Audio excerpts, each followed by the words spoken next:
हरे कृष्णा, राधे राधे। आप सबका वेलकम है वृंदावन सखी में।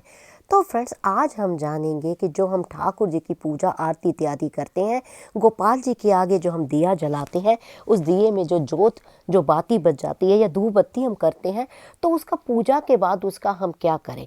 तो वीडियो आप एंड तक अवश्य देखिएगा, और अगर चैनल पे आप नए हैं तो चैनल को लाइक शेयर सब्सक्राइब करना ना भूलें।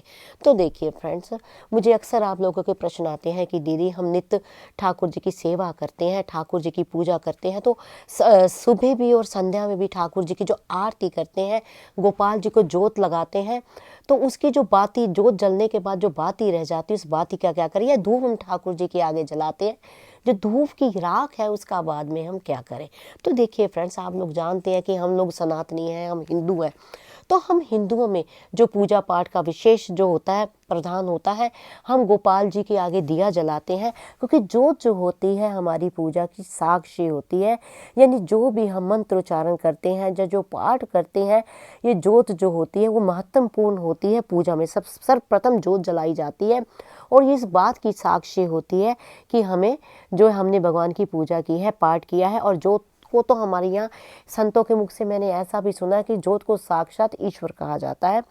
यानी ऐसे में जब गोपाल जी की हम आगे जोत जलाते हैं, जोत जलती है या धूप इत्यादि करते हैं, उसकी बाद में जलने के बाद जो जोत रह जाती है दिए में, और जो हम धूप जलाते हैं, उसकी जो ऐश यानी जो राख बचती है, उसका हम क्या करें। तो देखिए, कभी भी उसको आपको जल प्रवाह नहीं करना चाहिए। जो भी जोत होती है या राख होती है, उसको जल प्रवाह कभी नहीं करना चाहिए, क्योंकि वो जो होती है वो आपकी तपस्या होती है, आपका पूजा पाठ की वो साक्षी होती है। तो जो भी नित्य कर्म आप ठाकुर जी के समीप करते हैं, ठाकुर जी को साक्षी मान के जोत को जलाते हैं, अगर उसको आप जल प्रवाह कर देते हैं, तो ऐसा करने से आपका भाग्य भी साथ चला जाता है, आपकी पूजा पाठ का फल आपको प्राप्त नहीं हो पाता है, और जोत को विसर्जन कभी भी नहीं करना चाहिए। हाँ, तो फिर प्रश्न ये उठता है, तो ऐसे में करें क्या, इकट्ठी भी, और कभी फेंकनी भी नहीं चाहिए। कुछ लोग क्या करते हैं कि ठीक है जोत जलाई, या तो जल प्रवाह कर देते या साइड में रखते, धीरे धीरे बाद में किसी सामान के साथ वो उसको निकाल देते घर से। ऐसा नहीं करना चाहिए। तो आपको करना क्या है, जो भी आपके घर में धूप बत्ती इत्यादि आपकी इकट्ठी होती है, जोत की बाती इकट्ठी होती है, उसको आप भूमि विसर्जन कर दें। यानी एक कोई भी जगह खाली जो साफ सुथरी जगह हो, वहाँ, या तो अगर किसी तीर्थ स्थान में आप जाते हैं, मान लीजिए वृंदावन गए, हरिद्वार गए, तो गंगा के तट पे, यमुना जी के तट पे एक छोटा सा खड्डा कीजिए। खड्डा करके आप उसके अंदर जो आपकी जोत है या राख है, जो भी, उसके अंदर डाल के, उसके ऊपर मिट्टी डाल के आपने उसको बोलते हैं भूमि विसर्जन। तो भूमि विसर्जन कर दीजिए उसका। या फिर आपके घर में कोई खाली गमला है, तो आप उस गमले में भी उसको कर सकते हैं, या आपका अगर खेत खलिहान है, बागीचा है, तो आप उसमें भी कर सकते हैं।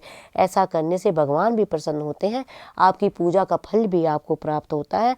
और कभी भी आप इस बात का विशेष ध्यान रखें, कभी भी जोत की राख को या उस जोत की बाती को जल प्रवाह नहीं करना चाहिए।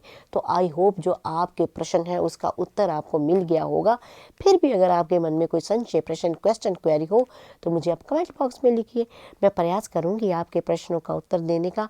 और अगर आपको ये वीडियो अच्छा लगा हो, वीडियो को लाइक शेयर सब्सक्राइब करना ना भूलें। हरे कृष्णा, राधे राधे।